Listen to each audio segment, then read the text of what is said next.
I'm Emily Shoemate. I'm the Director of Enrollment and Student Services for LSMSA. In this week's installment of our virtual information series, I'm going to talk a little bit about the standardized testing options for students planning to apply to LSMSA. I'll give a brief overview of several options and some of the suggestions that we like to offer for our prospective students. Let's get started. The ACT is the test that's most frequently taken by LSMSA applicants. It's really great practice for your college applications because most high school students will find that they'll take the ACT at least once or twice during the college application process to make sure they get the score that they want for those applications. Some of our applicants have already taken the ACT as part of the Duke Talent Identification Program. If you did take the ACT for Duke TIP back in 7th or 8th grade, you may actually already have a score that's high enough to get acceptance at LSMSA. So we'd encourage you to go ahead and send us those scores. That said, you may want to rethink taking the test one more time as part of your application process. For our fall semester course selection, our department chairs in math and science do look at incoming ACT scores to try to determine what level of math and science students are most prepared for. So it might behoove you to have a more recent test score that they can consider when looking at your class placement. If you decide to take the ACT, you have several options about when to take it. We really recommend the December or the February test dates because those dates will both give you the opportunity to finish your fall semester coursework at your current school, but still get your test scores to us in advance of our priority deadline.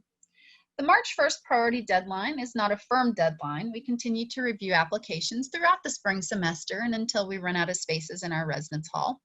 But if you get all of your materials to us by March 1st, that assures that you can be considered for some of our special programs that we offer in the summer, and also that you probably won't have to worry about a wait list. We do sometimes run out of space and we have to form a wait list for students after that point, but usually if that happens, it doesn't happen until later in the spring. You have many options about where to take the ACT. ACT currently offers 266 testing sites in our state, but some of those sites aren't available for all the test dates. So when you register online, you want to just look and pick a date that works for you and a location that's available on that date. The cost to take ACT is $55. There is a late fee assessed if you register past the regular registration deadline. And when taking the ACT, you don't need to take the writing portion for your application to LSMSA. There is an additional cost for the writing portion, and that's just not something that we require. You can enter LSMSA's code, which is 6351, when taking the test to have your scores sent to us. And be aware that you can only take the ACT 12 times total. So if you've already taken it for Duke TIP, you may have used a couple of those times or one of those times for that. So just be aware of that. That's not a problem that most people run into, however. Okay, the SAT is another really good option. The SAT is good practice as well for your college applications because most colleges will accept either the ACT or the SAT when you apply. Again, you have several options about when to take the SAT. And again, we're going to recommend the December date as the best date for your LSMSA application so that you can complete most of your fall semester work and still get your score to us as early as possible. The March 12th date is not a bad date either. The scores would come out in late March, and so that would still get your scores to us early in the spring, although a little past our priority deadline.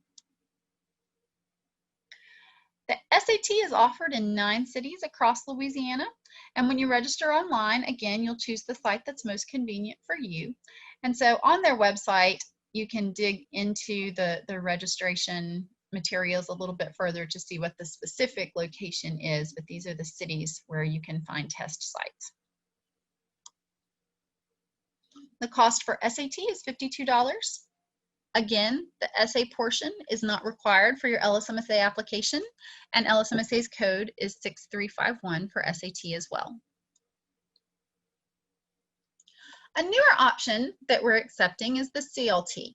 The CLT has only been around since about 2015, and we began accepting the CLT in spring of 2020.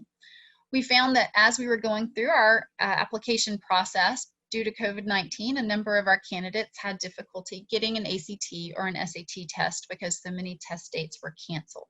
And so the CLT became a reasonable option for us to consider. If you decide to take the CLT, there are several dates published on their website, but December 5th is really the only date that's currently a good practical option for LSMSA applicants.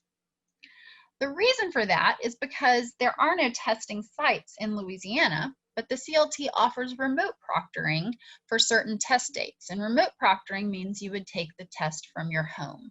Currently, the only date that they're showing as a date for remote proctoring is the test date in December. So that's why that December 5th date is the date that you'd want to look at if you choose to take the CLT.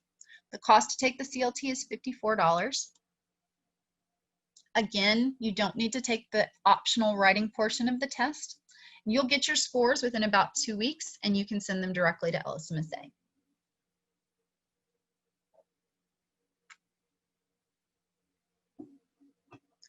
So traditionally, we've required an ACT or an SAT score as part of your LSMSA application.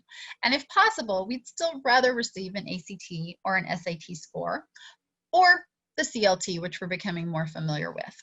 But if necessary, we will consider some alternative test options. We recognize due to COVID-19 that it may still be difficult to take the ACT or the SAT. We're waiting to see how things continue in the country and in our state, and it's certainly possible that if there's another surge, there may be some test dates that are canceled, which would create further problems. And you may just be reluctant to leave home and go to one of the testing centers due to concerns about your safety and the safety of your loved ones. So, due to all of those reasons, we are willing to look at some other options. The PSAT or the pre-ACT are tests that are traditionally administered at high schools or middle schools. You may have already taken one of these tests, or your school may offer you an opportunity to take one of these tests this year.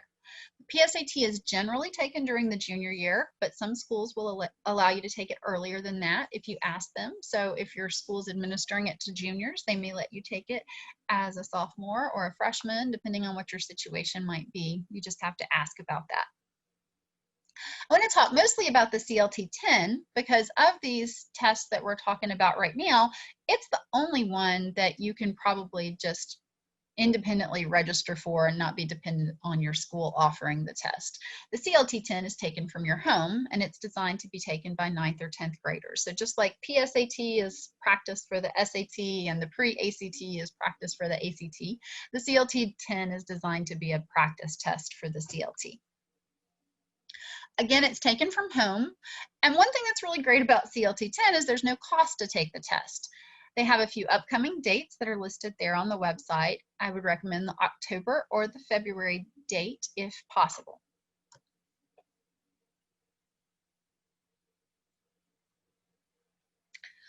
Some frequently asked questions that we get about the standardized testing requirement for LSMSA. First is, which test should I take? So again, I want to emphasize that ACT and SAT are probably the best options if possible. Both of those tests are going to be accepted by almost all colleges. And so if you happen to do really well on this round of test taking, you would already have that test score in your back pocket that you could submit when you submit your college applications. Additionally, ACT and SAT are both designed to predict your success in college, and the academic experience at LSMSA is going to be very similar to a college experience. Because we're familiar with both the ACT and SAT, we have a really good idea of how scores on this test correlate to success at LSMSA. So those are some advantages there.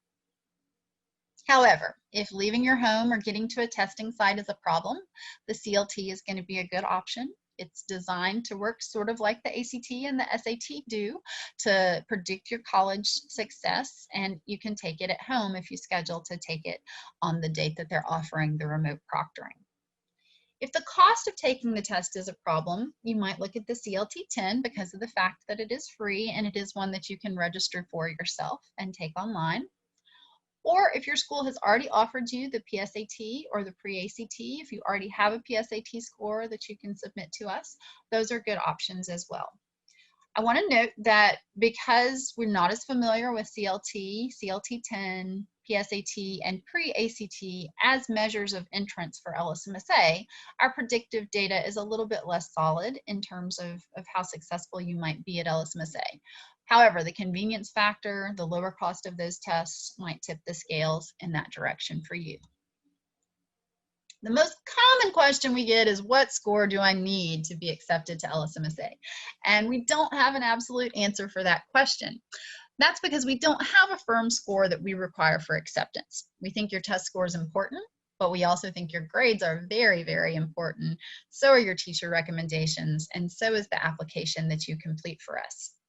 So we'll talk a little bit in generalities, and we'll talk specifically about ACT scores because, again, those are the ones that we get most frequently. So when we receive other types of scores, we tend to convert them to their ACT equivalencies. So the average incoming ACT score for LSMSA students is a 25. We tend to tell you that if you're applying to come as a sophomore and you can score at least a 22, that's fantastic. If you're applying to come as a junior, we'd be looking for maybe a score around 24 as a fantastic score. But again, we don't want you to panic if your score is lower than that, and we don't want you to feel like you shouldn't submit your initial score or that you should wait and retake the test. If we think you need to retake the test, we'll give you that feedback, but it's important, again, just to get your materials to us so that we can start to have those conversations. When we review your test scores, we take into consideration a number of factors. We'll look at the date you took the test. We'll look at what classes you'd completed before taking the test, because that can make a difference as well. There's a good deal of geometry on the ACT, and so if you haven't taken geometry yet, we want to take that into consideration. We offer some summer programs for candidates who we think are a good fit for LSMSA, but who may have scored slightly lower on the ACT. So that's another reason to just go ahead and send us the score that you make, and don't panic if you feel like it's not quite the score that you were hoping to get. This graph shows us the entering ACT scores of the students that we accepted to LSMSA this fall. So you'll see that some of the grouping of the scores falls largely between maybe the 21, 22, and up around 28, 29. But you see scores falling on both ends, higher and lower than that. And I want to reiterate that the test score is only one factor in your application. When our committee reviews a file and the applicant has a, say, 34 on the ACT, but mostly Bs on their report card, we're going to tend to interpret that profile as indicative of a student who's very bright and maybe a really good test taker, but maybe not a really hard worker. And at LSMSA, being willing to work hard is critical. So unless that student was enrolled in really tough classes and had really, really great recommendations from their teachers, that lower GPA might weigh more heavily with the committee than the high ACT score. So it is not just about your score, it's about the whole package, and there are a number of factors that we're going to take into consideration. Another question is, how do I send my scores to LSMSA? So if you enter our code, ACT and SAT will send us some official score reports, but you'll probably receive your scores earlier than we do. And so for all of those tests, when you get the scores, you can send us a photo or a screenshot of what is sent to you. Similarly, if you've already taken the test and you have a good score that you want to send to us, you don't have to pay ACT or SAT to send us an official report. You can send us a picture of your full report, and that will be just fine. We do want the official report, again, not the one that's sent necessarily by ACT or SAT, but just the full report. So let me show you some pictures here. Typically, the first report that you'll get is going to be like this brief version over on the left that doesn't show all of the details. That's fine to send us initially. So if you take the test and you get that score back, you can send that to us right away. But then ultimately, we'd like the copy that looks like this, or the newer version for 2020 looks a little bit more like this, that shows all of the information. So we need that official score report for your files, but we can start with the brief report. And again, doesn't have to come to us from ACT or SAT. As long as the one we ultimately get has your name and all of your data on it, that will be fine.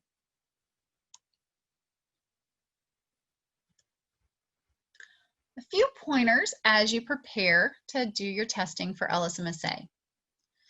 Make sure you read your registration materials very carefully.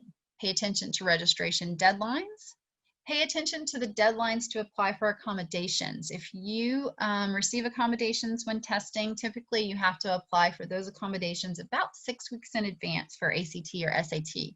So if that's something that you're going to need to do, go ahead and get that started so you can take the test as soon as possible, but also have all of your necessary accommodations. Pay attention to what type of identification you need on test day and make sure you have it or can get it. If you don't have a driver's license, you may need to get a state ID, which you can get at most DMVs, or you may have a school ID or something else that would work, but just pay attention to what they say you'll need. And pay attention to what type of calculator, if any, they'll allow you to use on the test, and make sure you have the right type in time for test day. We really encourage you to prepare for the test. Don't just go in and take the test cold. Use some test prep materials in advance of the test. Familiarize yourself with the format of the test. Know what types of questions to expect. And take the opportunity to review some concepts that you may have already learned but may have forgotten. And then on test day, make sure you eat a good breakfast. The tests usually take about 3 hours, and so you want to go in there not hungry and with some food that's going to stick with you for a few hours. Make sure you take whatever materials you need to get into the test, your identification, a test ticket or confirmation. You have to pay attention when you register for what they say you'll need. I encourage you to arrive early so you don't run into traffic or anything else that causes you to miss the test that you've scheduled. Take a jacket or a sweater in case you find that it's cold in the testing room so that that's not distracting. If they'll allow you to take a snack or water, you might want to do that for your test breaks. And again, take that approved calculator if the test that you're taking allows you to do so.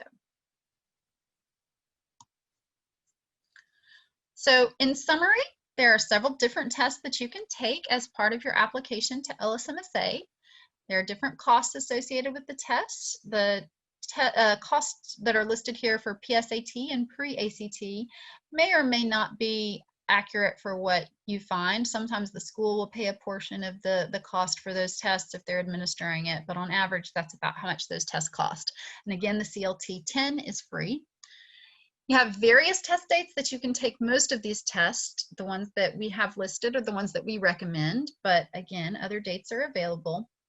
And then there are different locations for testing in ACT and SAT. The PSAT or pre-ACT would probably be taken at your school. And if you choose to take the CLT or the CLT 10, you'll be able to take those tests from home. So we're going to post some information on our website with information about test prep and some of those pointers for test days. So we encourage you to check that stuff out on our website and take the opportunity to do some test prep in advance of taking the test. And also be sure and contact us. You can contact us by email or phone if you have any questions about any of this, and we'll be happy to work with you and answer your questions. Thanks for joining us. I hope this session was helpful. If you have any questions, please feel free to call or email our office. We look forward to working with you.